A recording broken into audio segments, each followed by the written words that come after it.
Aujourd'hui, je vais t'expliquer comment investir 100 € par mois de façon simple et efficace pour performer sur le long terme. Bien entendu, si tu kiffes le concept des vidéos, n'hésite pas à mettre un like, c'est vraiment ce qui m'encourage à continuer. Alors pour ma part, si je devais investir 100 € par mois, je partirais sur une stratégie très long terme.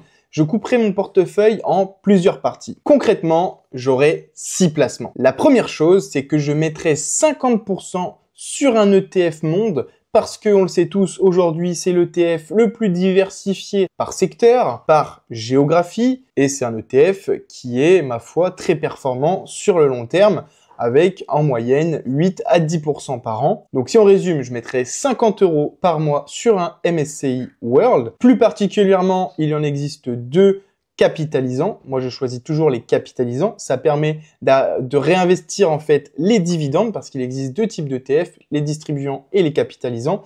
Mais je pense que si vous regardez cette vidéo, vous connaissez les deux types d'ETF. Je placerai 10% sur des ETF obligataires. En fait, les obligations, c'est clairement un remboursement d'une dette. Donc, ça va être finalement un peu vous la banque. Et donc, on va vous donner des intérêts pour prêter cet argent. Donc, je mettrai 10% sur des ETF obligataires et précisément des ETF obligataires d'État. Car comme ça, vous avez toutes les chances d'avoir votre rendement puisque c'est l'État qui va vous rembourser et vous fournir les intérêts. Donc, la seule façon de perdre de l'argent, c'est que l'État fasse faillite. Je mettrai 20% sur une SCPI. Donc, une SCPI, c'est tout simplement une société civile de placement immobilier. Il en existe des très intéressantes sur Internet, mais ce n'est pas l'objet de cette vidéo. Là, c'est plutôt de présenter de manière générale ce qu'on pourrait faire avec 100 € par mois. Mais avec une SCPI, vous pouvez atteindre entre 6 et 10% de rendement par an en fonction de quelle plateforme vous allez utiliser et de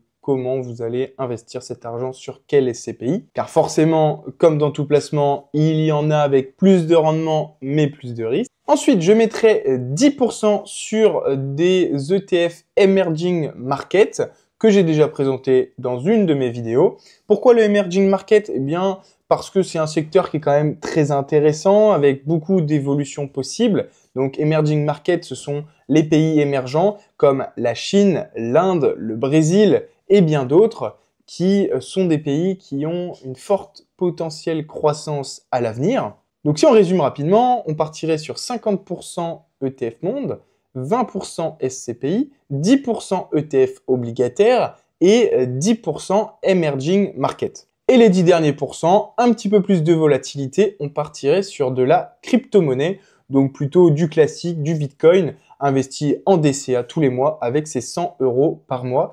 Je pense qu'avec ce portefeuille-là, vous allez être assez diversifié. Déjà, vous allez être dans l'immobilier, dans les crypto-monnaies, dans diverses industries, vous allez être dans le monde entier. Et donc, avec un portefeuille composé exclusivement de ces 5 choses-là. Dites-moi ce que vous pensez de ce portefeuille dans les commentaires. Mais de toute façon, quand vous voulez investir tous les mois en DCA, il faut respecter 3 règles d'or. La première règle, c'est la diversité. Il faut se diversifier et ne pas partir que sur un type d'actif, ni sur un type de secteur et encore moins sur un même secteur géographique. La deuxième chose, c'est la simplification. Ça ne sert à rien d'avoir 50 lignes dans son portefeuille, car déjà, tu vas perdre du temps, tu ne pourras pas t'intéresser à toutes les valeurs et tu vas diluer finalement ton rendement. Plus ton portefeuille sera simple et efficace, au mieux tu te sentiras et au plus tu seras à l'aise sur tes investissements. Et la troisième chose à vérifier, c'est une analyse sur le long terme. Idéalement, l'horizon de placement souhaité pour ce genre d'investissement, c'est en minimum entre 10 et 15 ans, ce qui va permettre de faire l'effet boule de neige pour que tes placements te rapportent de l'argent et que cet argent, tu le réinvestisses, etc., etc. Et donc, il faut au minimum 15 ans pour que cet effet, tu puisses le ressentir rapidement sur le long terme.